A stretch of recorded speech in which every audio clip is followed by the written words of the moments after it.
Olá pessoal, eu sou o Paulo Mariano, já participo de programas de projetos, implantações dentro de empresa, do SPED, desde seu início, desde quando começou a nota fiscal eletrônica. E o que eu quero falar hoje nessa trilha seria mais especificamente sobre o SPED dentro da era digital. Para isso a gente precisa entender um pouquinho o que é o SPED, o que é a era digital.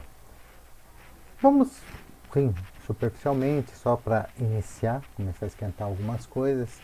Vamos entender como SPED, Sistema Público de Escrituração Digital, em que as empresas passam a ou passar as suas obrigações para o fisco de uma forma que foi chamada digital, em que precisaria de uma assinatura digital.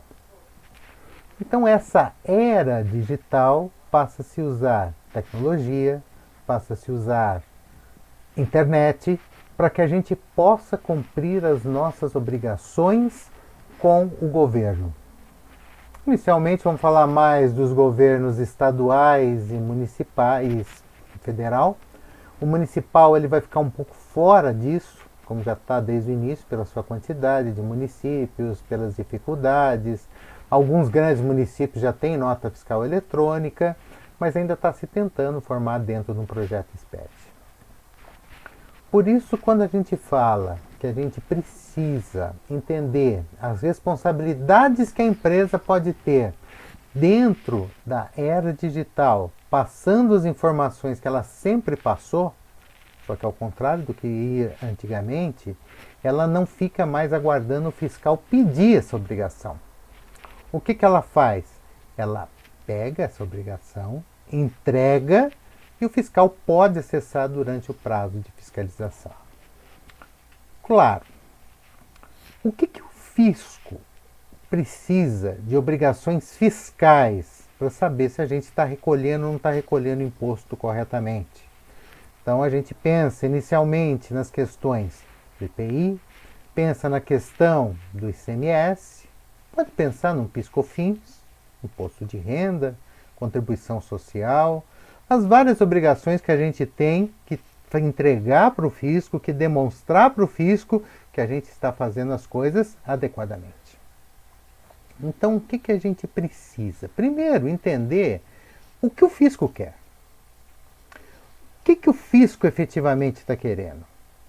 Porque esse modelo de documento fiscal e escrituração fiscal, ele já é antigo.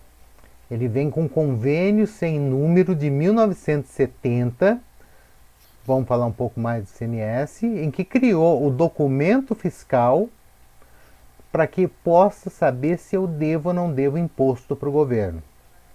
E como o ICMS e o IPI são não cumulativos, isso significa que aquilo que eu comprei e tem imposto pode ser abatido da saída que eu vou ter com imposto. Claro que a gente vai ter muita exceção, que não é o objeto da conversa que a gente está tendo agora, é só para entender um pouquinho o modelo. Mas em bases gerais, o que a gente tem? Eu compro, tenho crédito de ICMS. Eu vendo, tenho débito de ICMS. O mesmo se aplicaria ao IPI, hoje o PIS e a COFINS, com um pouco de modificações ou soluções que estão sendo feitas. Como que o fisco sabe se eu tenho que pagar ou não tenho que pagar imposto? Bom, foi criado a nota fiscal. Essa nota fiscal, que antes, lá na década de 70, servia para mercadorias, depois teve que ir para outras situações como serviços. Quando a gente fala de conhecimento de transporte, nota de comunicação. Tem outras situações que podem hoje ter ICMS que naquela época não teriam. Porque naquela época a gente falava especificamente de ICM. Mas não adiantava eu ter a nota fiscal. Eu saber se aquele pedaço de papel me dá ou não dá direito de eu ter crédito. Eu precisava mostrar isso para o fisco como eu preciso mostrar até hoje. Até hoje eu tenho que fazer essa demonstração. E como que eu mostro para o fisco se eu tenho ou não tenho crédito? Foi criado o livro fiscal, que hoje é a FD ICMS-PI. tem FD Contribuições específica para PIS/COFINS. Então as empresas, elas passaram, desde o seu início, a emitir nota para dizer se pagava ou não pagava imposto, apesar de hoje a nota ser usada para várias situações, até comerciais, de faturamento. Mas o objetivo principal é saber se eu tenho ou não tenho que recolher o exposto, IPI, ICMS, PIS/COFINS. Então, para isso, eu emito nota fiscal. Como que o fisco vai saber se eu tenho ou não tenho? Criou o livro. Eu tenho que resumir tudo que eu tive de entrada e saída, com crédito, débito, ou que não tenha crédito, não tenha débito, prefeito de ICMS, IPI, e daí eu consigo determinar se eu tenho créditos naquele mês. Todas as notas que eu emiti de saída determinam se eu tenho imposto ou não. Então eu tenho lá todas as minhas entradas e saídas gerando crédito ou não. Claro que se falar de PIS e COFINS, eu só vou lançar as entradas que dão direito a crédito, mas aí é outra regra. As regras, por sinal, elas não foram modificadas. O que aconteceu é que eu passei a informar a minha obrigação de uma forma diferente. Não é mais papel. Com isso, eu tenho muito mais visibilidade. Prefeito de ICMS, IPI, os COFINS tem, mas não vamos dizer que seriam tantas situações. O que a gente tem? Eu tenho a obrigação, muitas vezes, de fazer ajustes. Ajustes de ICMS e ajustes de IPI. Esses ajustes são outros débitos, outros créditos, estorno de débito, estorno de crédito, em que eu, empresa, preciso colocar situações que não estão nas notas de entrada e saída, mas que alteram o valor que eu tenho que pagar para o fisco ou mesmo ao crédito que eu tenho, saldo credor. Essas situações são consideradas ajustes e aparecem na escrituração fiscal, hoje digital. Mas são ajustes feitos pelas empresas que não são decorrentes do documento fiscal. Até poderiam ser em alguns casos, como é previsto na legislação de cada unidade da federação, mas não necessariamente. Com tudo isso, o que vai acontecer? Eu vou precisar entregar para o fisco a minha declaração e vai dizer no final, você deve imposto, recolhe, ou tem saldo credor, passa para o período seguinte. Esse saldo credor vai ser consumido ou não, pode até aumentar, depende da situação da empresa, e o saldo devedor é recolhido. Então eu declaro para o fisco em que minhas operações geraram débito ou crédito. Esse é o objetivo que o fisco tem com a escrituração.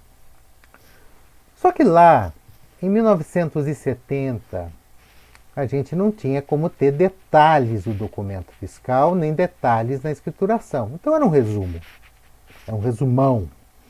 No início, eu tinha documento fiscal em papel, escriturado e emitido a caneta. Podia ser estilográfico, tinteiro, mas eram canetas. Então tinha aquela preocupação de não ter rasura, coisas que às vezes são encontradas nas legislações atuais, mesmo dentro de um mundo digital. Isso daí não foi adaptado, simplesmente. Mas naquela época em que eu fazia caneta, obviamente eu não tinha como escriturar um documento com todos os seus detalhes e informações. Então o que eu fazia? Uma nota fiscal, emitia e dizia, tem imposto ou não tem imposto. Daí, quando eu fosse lançar no livro fiscal, eu precisava escolher algumas colunas. Se eu tivesse crédito, eu punha lá o crédito ou o débito do imposto, depende se é entrada ou saída.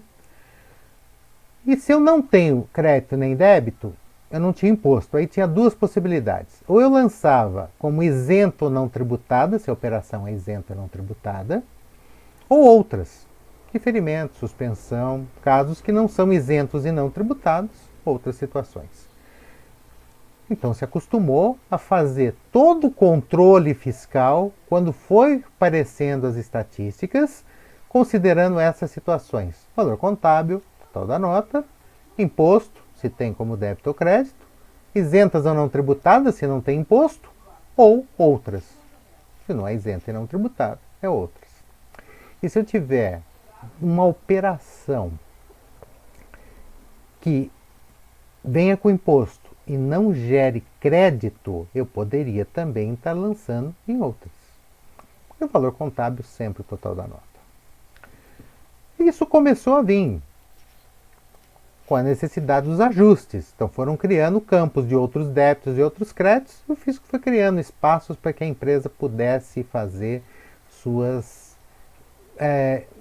informações, passasse o que, de forma bem simples, o que significava aquele ajuste, para eles terem uma ideia. E uma eventual fiscalização poder abrir com a informação ou não. O mundo, de 1970 para cá, ele foi evoluindo. E a evolução foi grande. Então vamos passar por um período intermediário em que as empresas começaram a utilizar processamento de dados. Isso nasceu na década de 80 para as grandes empresas, para quase todo mundo na década de 90. Então as empresas passaram a fazer a escrituração e emitir a nota fiscal por um sistema eletrônico de processamento de dados. O que isso gera de necessidade para a empresa? Primeiro, códigos. Eu não escreveria mais, por exemplo, o endereço completo da empresa. Eu teria que ter um código que desse um cadastro para essa informação. Eu precisaria de um cadastro que fosse feito para facilitar a classificação fiscal, a unidade de medida. Eu poderia ter várias informações codificadas empresa a empresa. Agora, o fisco tem como saber como é que é essa codificação? Claro que não. Então ele começou a pedir que as empresas informassem. Então as empresas tinham os códigos que eram usados principalmente de itens, fornecedores, clientes fornecedores, dentro dos seus sistemas. Então ela passou a ter compra de sistemas, passou a ter desenvolvimento de sistema dentro da empresa. E estas informações estavam lá. Precisava de uma relação do código para que o fisco pudesse entender. As informações eram basicamente o que já tinha no papel. A única coisa é que foram codificadas para que se fossem apresentadas. Então, da mesma forma que eu tinha uma apuração em papel com aquelas informações, valor contábil, imposto, isentas, não tributadas e outras, eu tinha também no processamento de dados. O que acontecia com o processamento de dados, diferente do livro Nota em Papel, é que eu precisava fazer a encadernação. Eu tinha que encadernar livros e notas fiscais para que elas não ficassem soltas. Porque as notas antigas eram em blocos. Então eu tinha bloco que eu podia emitir, tirava as vias carbonadas, levava e ficava uma via lá no bloco. Com o processamento de dados não tinha isso. Eu tinha outras informações, jogos soltos em que eu destacava. Daí eu precisava encadernar esses jogos soltos para que fosse possível. Então sempre foi preciso organizar a minha escrita fiscal e meus documentos fiscais. Na década de 80, lá no final, veio a Constituição de 88, que houve a entrada do ICMS. Então, Serviço de Comunicação e Transporte passaram a ser parte do ICMS e puderam gerar créditos. E algo que tem que ficar claro, dentro do período desde a década de 70, foi dado 5 anos para ser feita a fiscalização. Ou seja, emito uma nota hoje, o fisco tem 5 anos para conferir. Se passar os 5 anos, não pode mais fazer a conferência.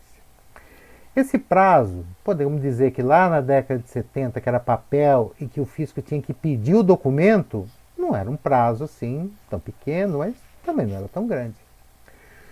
Quando veio o processamento de dados, ele também não tinha disponível na frente dele, 5 anos também não eram muito.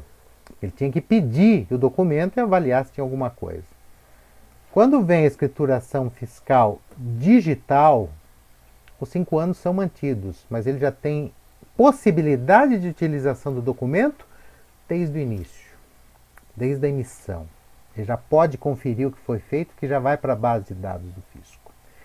Então, nessa situação, o fisco tem hoje 5 anos para fazer a fiscalização. Mas vamos com a evolução. O mundo digital chegou com SPED, com a evolução em que todos precisavam usar os seus sistemas de processamento de dados, em que a necessidade sistêmica começou a ficar muito grande pelo volume de documento em papel. Daí vem o fisco, entende que se continuar nesse sistema papel mesmo, processamento de dados, não ia conseguir mais fiscalizar. Então veio o SPED, o mundo digital, em que eu passo a substituir o documento e o livro fiscal por um arquivo que eu entrego com assinatura digital. Vários padrões, TXT, XML, mas qual a base da autenticidade do documento? Assinatura digital. Sem assinatura digital, a gente não tem como entregar o documento. Eu passo a ter agora layouts padronizados. Antes eu tinha sistema de processamento de dados em que serviam para informar das mesmas colunas do papel. Agora não. Eu tenho um layout padronizado que muda um pouco a forma de entregar. Eu aumento a quantidade de informações que eu vou precisar do contribuinte. E agora eu tenho que ter códigos, unidades de medida, participantes, clientes fornecedores, itens e outros tantos, em que eu preciso entregar para o fisco, só que agora ele vai mensalmente. O fisco tem toda a informação e consegue reconfigurar e avaliar a consistência de documentos fiscais, que passam a ter informações não só fiscais, como comerciais. Já vinha há algum tempo, mas agora fica um pouco mais latente, fica um pouco mais específica essas informações comerciais. Então, tudo que eu emito de nota está na rede disponível com algum grau de segurança, com certeza. A chave de acesso é um grau de segurança para que nem todo mundo pegue. As assinaturas digitais são graus de segurança para que nem todo mundo pegue. Isso tudo vem corroborando que a gente passa a ter a informática como ponto principal. Se antes qualquer informação que desviasse um pouquinho eu punha no papel e não dava problema, hoje, dentro de um formato digital, tudo tem suas consistências. E se eu não fizer a consistência de tudo, não passa a informação. Eu não consigo entregar o livro, não consigo entregar o documento fiscal. Então, agora a informática passa a ser importante. E eu preciso tomar mais cuidado do que eu tomava na época do papel. Porque o fato de eu ter passado a informação não significa que ela está correta, que ela está boa, que ela tem todas as indicações de que não dará problema futuramente. Ela pode estar inconsistente. E um fiscal, cruzando as informações eletronicamente, ele consegue avaliar e verificar essa inconsistência e vai pedir explicações para a empresa. A empresa passa a ter necessidade de tomar muito mais cuidados. Um escritório de contabilidade vai precisar ter a informação melhor, porque senão ele pode ter responsabilidade na entrega de algo indevido.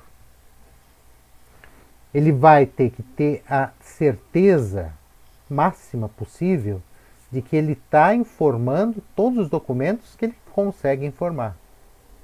Se alguém esconde, talvez não tenha como saber.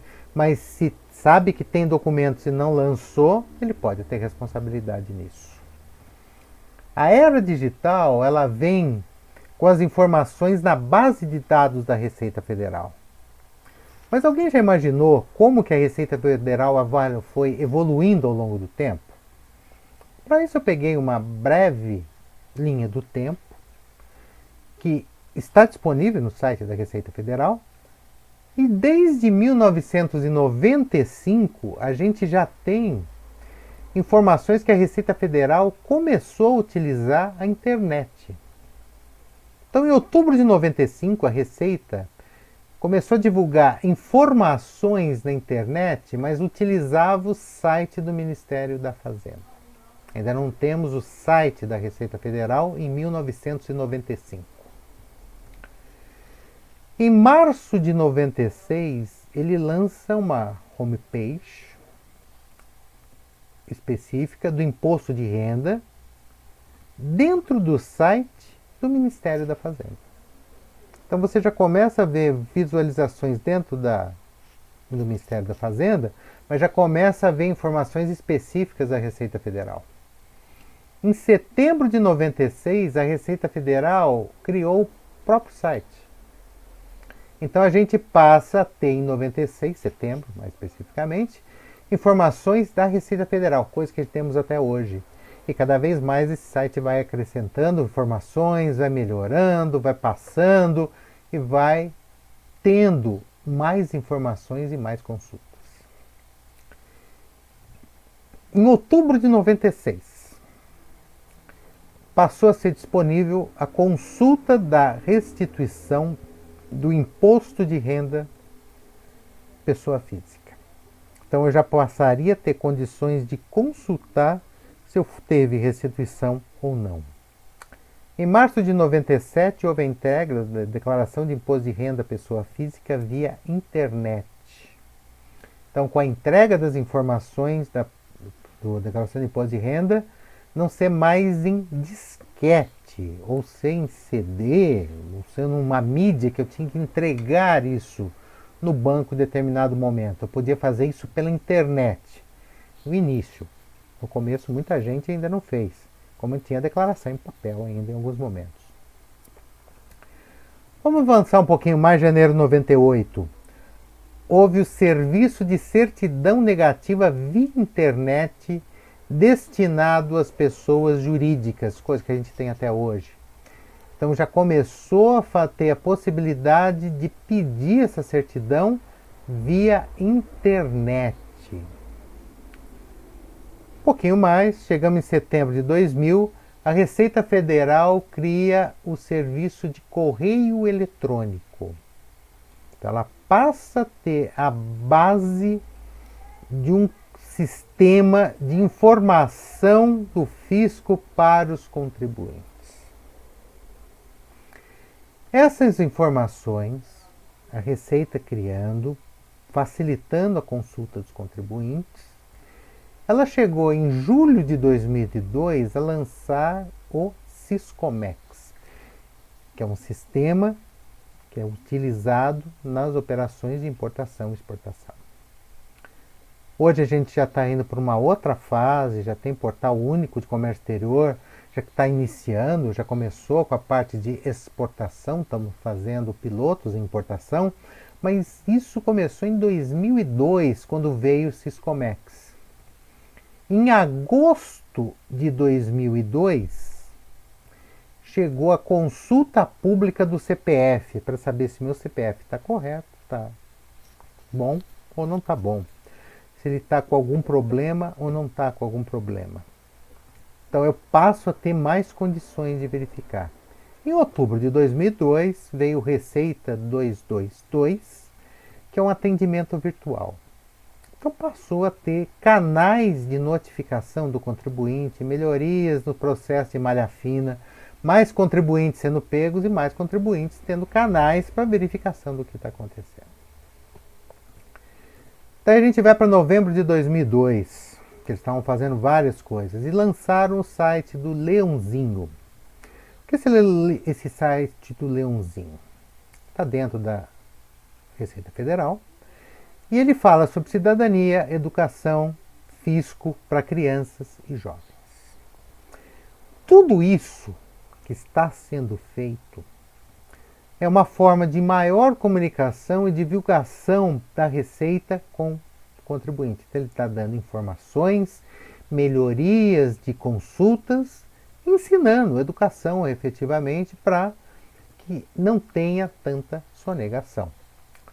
Em fevereiro de 2003, foi possível a consulta do extrato da declaração de processamento do imposto de renda pessoa física. Aí eu consigo saber se eu estou no processamento, se eu já estou entrando até na possibilidade de malha fina ou não, mas eu começo a ter informações digitais de outra ordem que facilite esse contato.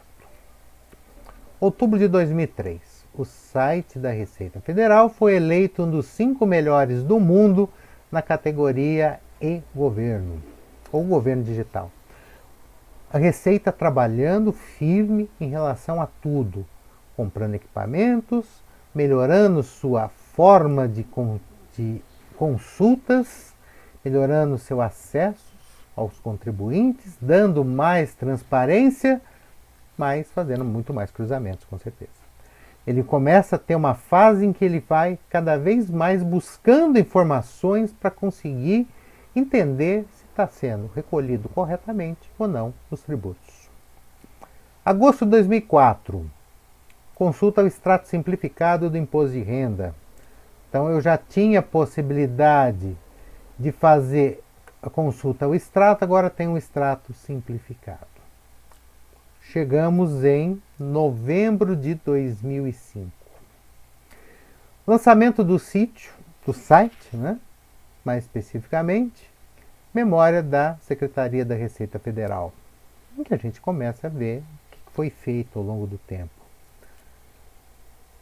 E só em dezembro de 2005 foi feito o ECAC. O ECAC é um sistema de correio do contribuinte que foi aperfeiçoado ao longo do tempo e criou o que a gente tem hoje, que é o ECAC. Em julho de 2006, a Receita Federal ela entrou no sistema público de escrituração digital. Como começou o SPED, então? Porque a Receita começou com o SPED em 2006. O SPED, na realidade, era um projeto que já era pensado há muito tempo, bem antes do que começou. Então já tinha-se ideias, coisas engavetavam, porque achavam que não tinham tecnologia suficiente para que todo mundo pudesse aderir ao SPED, até que em 2005 a gente teve o projeto da nota fiscal eletrônica.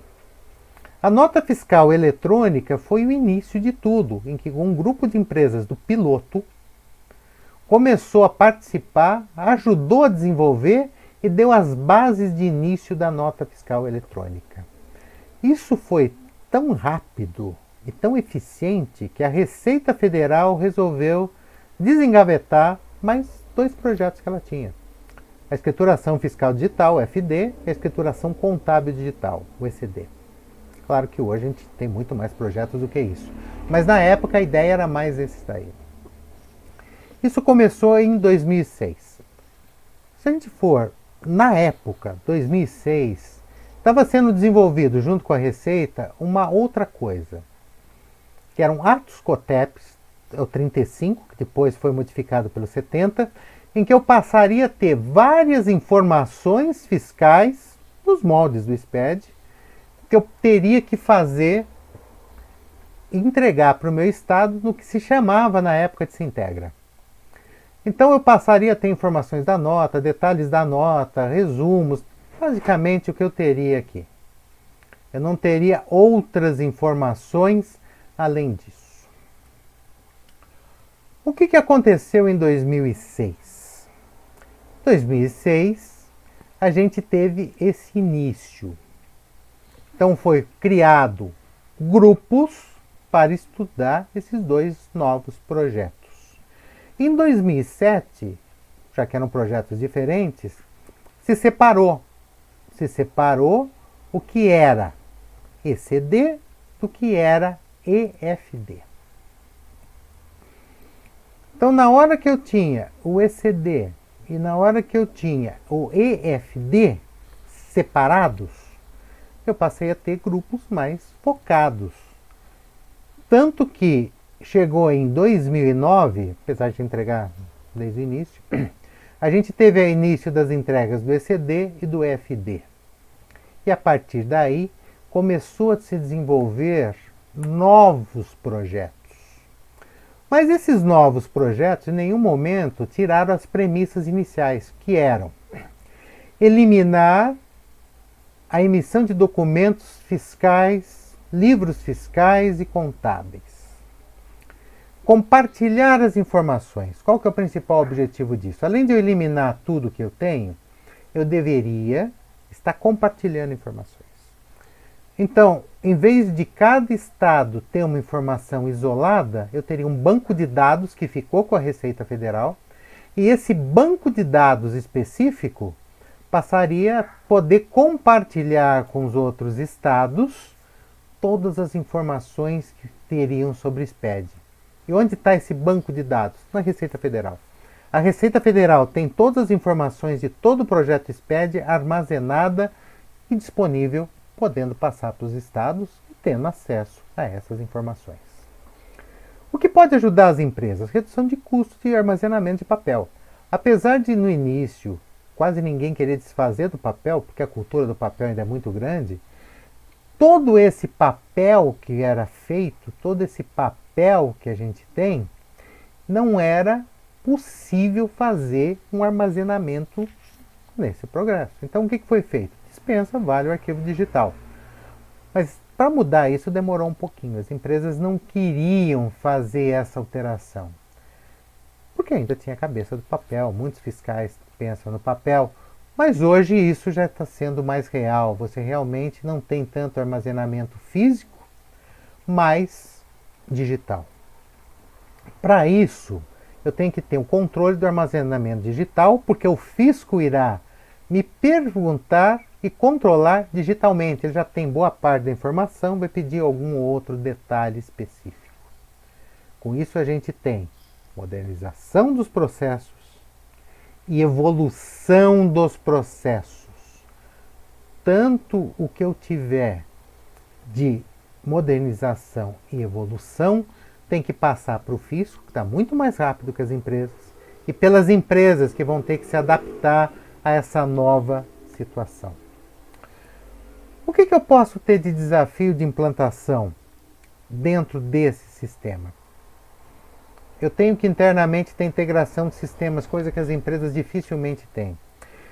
Mas é necessário. Quanto mais integrado, menos erros eu vou ter. Atualização de cadastros, eu tenho que ter cadastro muito atualizado, porque tudo que eu passar para o fisco vai ser avaliado e vai ser verificado. Codificação, todas as informações que eu tiver têm que estar codificadas, apesar que por sistema eletrônico não tem problema. Isso foi um passo não tão grande. Mas eu precisava internamente ter padronização dos dados. Eu precisava que tudo que eu estivesse fazendo fosse padronizado, porque quanto mais padronizado fosse, mais fácil extrair a informação. Não que eu fiz, que eu me obrigue a fazer isso. Mas se eu não padronizo os dados, eu posso buscar informações incorretas, serem validadas e ter problema depois para explicar o que está acontecendo. Mais do que isso, internamente eu deveria estar simplificando o processo, coisa que é praticamente impossível, porque ninguém vai mudar a cultura, a forma de fazer por causa do SPED. Mas pode tentar fazer ao longo do tempo, porque quanto mais simples o meu processo, mais clara e límpida a minha informação, menos possibilidade de erro eu posso ter. Só que sem mudar a cultura, eu não tenho como fazer isso. Eu só consigo fazer isso se eu mudar a cultura da empresa. O papel não é mais importante, o que é difícil. Você pega numa portaria, se alguém não carimbar, pode achar que tem graves problemas lá dentro porque não faltou controle. A gente vive dentro da cultura do papel. O controle digital é tão eficiente quanto o papel. Às vezes até melhor, pode-se menos. Mas a cultura ainda não tem o controle digital bom, por quê? Porque não vê muito, vê o papel. Então, o papel é uma garantia. Cultura. Isso tem que ser mudado com o tempo. Toda vez que a gente implanta o sistema, atualiza o sistema, varia, tem que ter sempre essa integração sistêmica, que cada vez seja melhor. Por isso que eu estou repetindo em várias formas do que a gente tem. O cadastro atualizado também é importante. Vamos pensar num bloco K de estoque. Se meu cadastro não bate muito bem com as minhas informações que eu fiz para fiscal só para passar, eu vou ter problema, porque eu não sei qual a real utilização do documento. Então tudo isso passa a ser importante. Os meus códigos têm que ter coerência, eles não precisam mudar muito ao longo do tempo. Não, que é impossível mudar, pode mudar. Se eu tiver necessidade, eu devo mudar. Mas ele não precisa mudar toda hora e todo momento. Eu preciso ter controle dos códigos. Porque é a partir desse controle que o fisco vai avaliar se meu estoque está adequado ou não. Se eu informo no bloco K, ele está coerente com a minha movimentação do SPED. Porque o SPED continua sendo utilizado para que a gente possa fazer os controles. Se eu não usar ele de forma adequada, o fisco usa contra mim.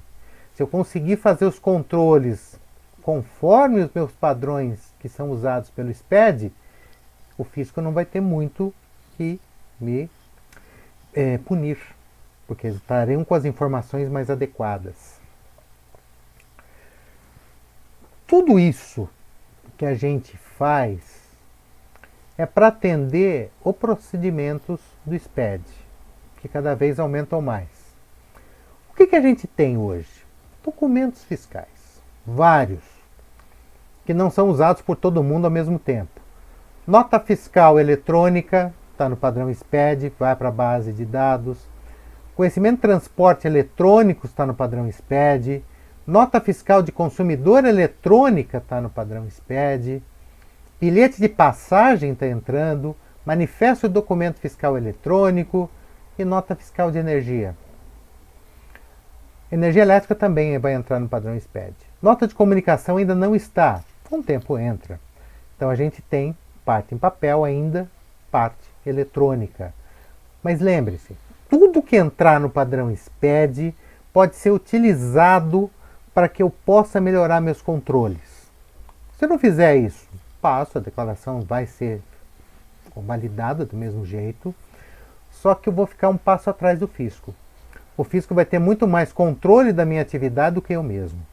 Então, se eu não conseguir resolver tudo isso, eu passo a ter problemas depois com a fiscalização quando eles fizerem cruzamentos.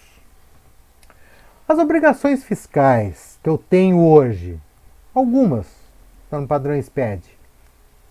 ECD, AFD, ICMS, PI, o FD contribuições, o ECF, o E-Social. Então ele abrange questões estaduais, federais. Então ele está dentro dessa situação, abrangendo fisco federal e estadual. Essas obrigações não são municipais, porque ele ainda não está abrangendo o projeto SPED. Então eles têm poucas informações. Mas já tem ideias, formas, já tem pilotos que a Receita Federal pretende fazer a nota fiscal de serviço eletrônica. Não está aqui porque ainda não está um projeto efetivado, estamos em piloto. Mas a nota fiscal de serviço eletrônico é mais um elemento que eu vou ter. Muda o ICMS PI? Provavelmente nada. Mas a FD contribuições muda. Em vez de ser papel, passa a ser eletrônico. O fisco vai ter mais elementos e mais controles para saber o que está acontecendo. E tem outras coisas que eu posso chamar de eventos, não necessariamente, mas carta de correção eletrônica, na realidade não corrige nada. Mas ela é um documento que admite que eu faça algumas informações em correções e fica junto com o documento original. No caso da nota fiscal eletrônica não tem campos específicos. No caso do CTE tem até campos que eu posso mudar e campos que eu não posso mudar. Mas isso vai em cada uma. Eu tenho o manifesto destinatário, quando ele se manifesta dizendo se aceitou ou não aceitou, se existe, ou até se não desconhece a operação, que ainda não é obrigatório, só obrigatório para alguns segmentos, mas isso com o tempo deve ser obrigatório. Prorrogação de remessa para industrialização, que eu tenho que fazer em 180 dias o retorno, se não fizer eu tenho que prorrogar, senão eu tenho que pagar o imposto. São Paulo exige que eu faça isso, então São Paulo está exigindo que tenha essa operação, os outros estados creio que não. Existem algumas outras coisas, que eu nem estou colocando na apresentação, mas a gente pode estar pensando em colocar chips, código de barras dentro de caminhões, para fazer o controle da carga. Então, para avaliar se a carga está seguindo o caminho correto ou não. Inclusive pode ser roubada. Se for roubada, pode ser na polícia. Ou desviando do pedágio para não pagar, passando com informações incorretas para pagar menos. Ou até a gente pode ter o controle disso para que, se acontecer alguma coisa no meio do caminho, saber que aquela carga efetivamente foi roubada. Então a gente está aumentando os controles, aumentando as informações, aumentando em muito o que o fisco pode olhar e o que o fisco não pode olhar. Quando a gente atualiza, quando a gente faz uma atualização do sistema, eu preciso olhar qual o novo esquema e qual que é o layout que ele está vindo. Porque pode ser que antes eu não conseguia automatizar e agora eu consigo. Porque o tempo vai passando, a tecnologia vai melhorando, meus sistemas vão se aprimorando, ou pelo menos deveriam estar se aprimorando, para que eu pudesse, de alguma forma, poder melhorar a qualidade da minha informação. Porque eu sei que isso vai necessariamente para a Cefaz. Eu sei que isso obrigatoriamente vai para a Cefaz. Então, se a minha informação não for muito boa, ele pode me autuar ou pelo menos pedir explicação, que vai me dar trabalho. Se a informação for boa, fácil, está próxima do meu sistema, fica muito mais fácil conduzir isso daqui. Claro, se eu recebo notificações, eu vou ter que cumprir. Então sempre é bom, mesmo que eu esteja passando as minhas informações e não for fiscalizado, acompanhar o que a Receita Federal e Estadual estão fazendo, qual a tendência atual da fiscalização. O que eles vão olhar mais? Porque, óbvio, se eu não tenho problemas, eu posso ter se eu não fizer adequado. Mas eu tenho que ter a melhor forma possível o que está no meu sistema. Porque quando dá os erros, eu corrijo para passar, e depois ele me pede informação, pode ser que eu não reconstitua o que eu entreguei. Aí ele pode querer fiscalizar muito mais coisas que não precisaria, porque é simplesmente um erro de sistema. Então eu preciso, toda vez, entender o que está acontecendo para que não tenha os problemas. Porque se eu passar a ter esses problemas, pode ser que eu não consiga evitar uma fiscalização maior e pegar coisas pequenas ou de muito trabalho sem necessidade. Como que eu posso tentar evitar isso e como que eu posso tentar conhecer o que está acontecendo? Bom, posso entrar em grupos de discussões, porque um comenta a sua experiência, outro comenta outra experiência, tudo isso é importante. Networking. Eu posso ter vários contatos de várias empresas, sempre falando, olha, o que está acontecendo isso, está acontecendo aquilo, eu tenho visto isso, e eu começo a entender o que está acontecendo. Não que eu esteja cometendo fraude, nem que eu pense em cometer fraude, mas eu tenho muito mais informações para saber o que eu preciso mexer no meu sistema. Sempre tem aquela frase, vamos implantar agora e depois a gente corrige. Às vezes é difícil chegar a esse depois. Mas se eu souber que está alguma coisa acontecendo, pode ser que esse momento depois a gente corrige, chegou. Então eu posso começar a pensar em prioridades. Eu tenho que trocar experiências. A parte fiscal, mesmo quando eu falo com concorrente, tem coisas que não são vitais à concorrência. A questão fiscal sempre vale. Agora, você pode ter contatos com empresas de outros segmentos. Então, informação fiscal, mais fácil ainda de trocar. Você não tem tantos problemas em passar informação e receber informação. Agora, é bom a gente conhecer o processo também, benchmarking, de outras empresas e outros setores. Não porque eu quero fazer concorrência industrial, fazer alguma outra coisa, mas entender qual que é a melhoria. Como a gente está falando de partes PED, melhorias fiscais. Posso ter processos de produção que não tenha nada a ver com o meu, mas até pode ajudar. Mas a parte fiscal da melhoria, de como eu vou fazer a entrada do documento, que vai ser automatizado, se não vai. Lembrando, quanto mais automatizado, melhor. Quanto menos automatizado, pior. Então a gente tem que ter as informações, troca de informações, nem que seja happy hours. Você convida um grupo de amigos, todos de empresas, em algum lugar. Claro que numa época de pandemia como o coronavírus, a gente não vai conseguir fazer happy hour. Mas pode ter troca de informações, pode ter alguma coisa que eu consiga conversar, falar, ter mais tempo. Ou se não, quando as coisas voltarem mais para o normal, isso pode ser uma prática mais agradável discutir legislação, porque não precisa falar o tempo todo disso. Mas é bom entender o que cada um está fazendo, porque às vezes um está seguindo um ponto, um caminho, que não é tão agradável, não é tão bom. E outros estão indo para um outro caminho. Não que todos têm que seguir o mesmo caminho, porque nesse exemplo mesmo que eu dei, um foi para um caminho que é muito melhor que os outros, todo mundo vai junto. Mas se é pior, ele segue a maioria. Então a gente tem que ter informações, conhecimento e saber o que está acontecendo para que isso não gere problemas para a empresa. Pelo menos a gente tenta fazer ou evitar o máximo possível. Bom, o que a gente tem hoje que pode ser feito de cruzamento? O que o fisco poderia estar cruzando? Um cruzamento fácil que ele costuma usar é pegar a base de notas emitidas contra a empresa, a escrituração fiscal e verificar. Elas foram escrituradas? Claro, se foi cancelada não tem problema, mas ele não vai nem ver. Mas se houve a emissão contra a empresa e houve nota de entrada, ele já não consegue ver. Aí começa o trabalho. Levantar porque eu não recebi esse documento fiscal. Ah, não recebi porque é nota de entrada. Vou ter que comprovar com nota de entrada. Isso dá trabalho. Mas não é uma falha, não é um erro, não tem nem como saber. Mas dá trabalho. Hoje eu não tenho uma forma eletrônica de fazer esse cruzamento. Pode ser uma nota complementar que foi emitida, eu não aceitei, não tenho que falar em devolução, fica parada. Mas aí eu tenho que ter controle. Se eu não aceitei a nota complementar e não lancei, não tem problema. Mas eu tenho que ter controle para saber que não foi aceita. E a pessoa que mandou vai ter que saber também que não foi aceita.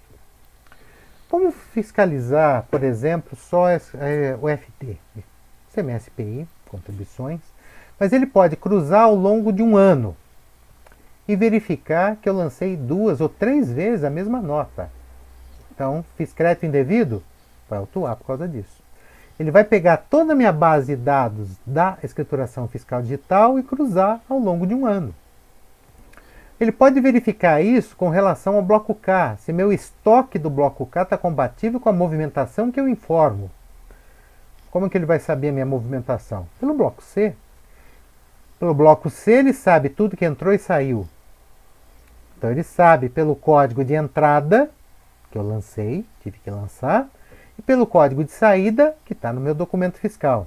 Agora, se minha nota fiscal não bate com o código que eu pus no meu estoque, aí eu vou ter que ter mais dificuldade para escriturar. Então, precisamos resolver esse ponto quanto antes.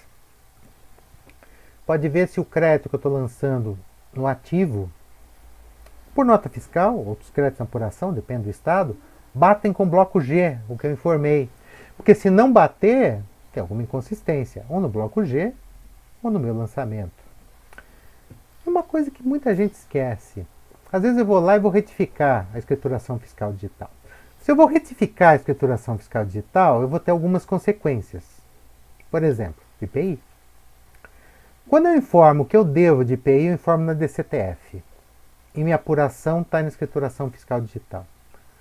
Agora, eu posso trocar minha escrituração fiscal digital e esquecer de entregar a nova DCTF.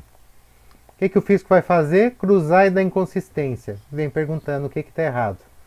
Aí eu tenho que lembrar, esqueci de fazer aquela retificação do DCTF. Depende do fiscal, ele pode autorizar ou não, porque já está em fiscalização. Então, toda vez que a gente retificar arquivos, verificar, ou mesmo passar a informação, ver se elas estão coerentes. Porque se elas não tiverem coerentes, o fisco pode querer abrir uma fiscalização. Então, para terminar, para a gente entender o que a gente está vendo em cima de tudo isso. Eu falei vários pontos, várias coisas, mas o que a gente precisa dentro do SPED? Na era digital, principalmente, que é feito por cruzamentos. Eu tenho que ter uma base de dados compatível com a entrega. A minha base de dados teria que ser o mais próximo possível do que está na declaração. Se a minha declaração tem uma coisa e minha base tem outra, eu nunca vou recompor isso. Então isso é importante. A base de dados é muito importante. As minhas obrigações acessórias têm que estar compatíveis. Claro, se eu entrego um EFD, ICMS-PI e uma DCTF diferente, posso ser fiscalizado. Se a minha GIA, São Paulo, ou qualquer outra parte que a gente tenha. Então, se eu tenho uma GIA, São Paulo, ou qualquer outro estado, e esses não estão adequados, ou seja, informa uma coisa no SPED, outra na obrigação estadual. Posso ter inconsistência e posso ser chamado para explicar por quê. Tudo isso tem que ser avaliado pela empresa. Principalmente se houver retificação. Se houver retificação, tem que ser retificada a mesma obrigação para que a GIA, a informação de São Paulo, dos dados que eu tenho que passar para o governo não for consistente com a EFD, eu deveria modificar. Claro, não cruzam. Se eu fizer uma coisa e não fizer na outra, ninguém vai conferir. Só um fiscal, eventualmente, que estiver batendo, que vai me notificar. O que já não vai ter mais como ser conferido. Então, tem que estar fazendo adequadamente. DCTF, mesma coisa. Mudei a informação da apuração do IPI. O que vai acontecer comigo? Eu tenho que mexer na DCTF, senão pode dar cruzamento e não ter como explicar.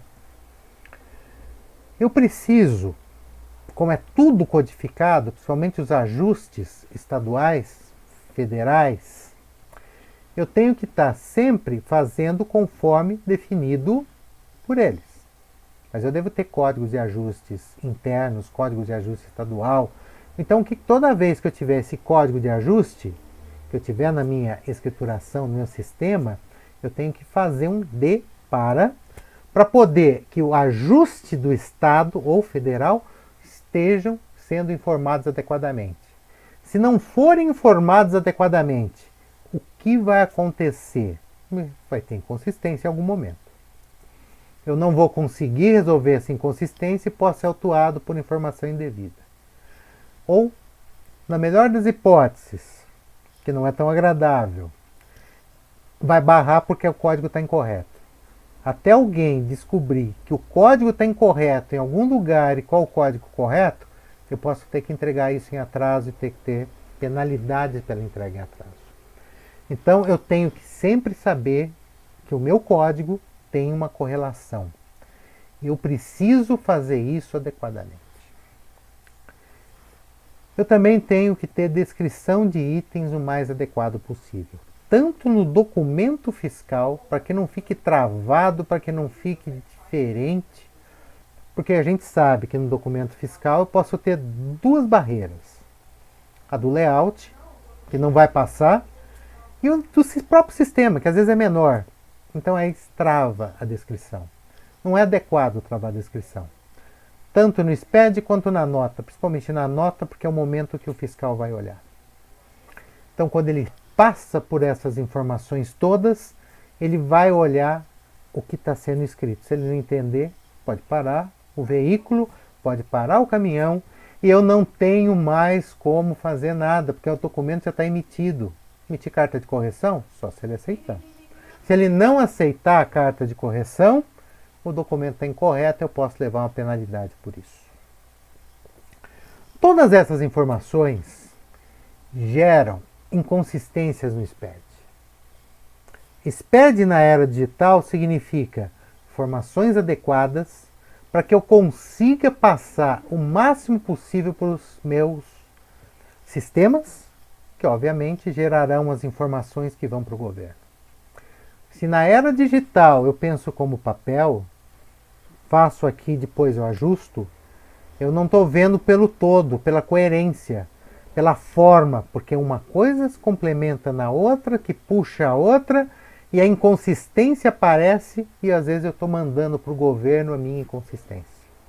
Então, atenção, observem tudo o que pode acontecer, porque na era digital o SPED faz parte. E tudo que vai conferindo e tudo que vai sendo feito pode dar problemas. Claro, se a gente conferir, analisar, automatizar e sempre estiver fazendo isso de uma forma crescente, pode ser que não tenha tanto problema. Obrigado a todos, obrigado pela atenção. Espero que tenha sido útil essa trilha e outras trilhas que vocês estão vendo sobre esse mesmo assunto ou outros, porque o objetivo é a gente alertar e observar que não basta fazer tudo automaticamente. O que a gente precisa na era digital são pessoas que analisem, pensem e vejam a coerência. Obrigado.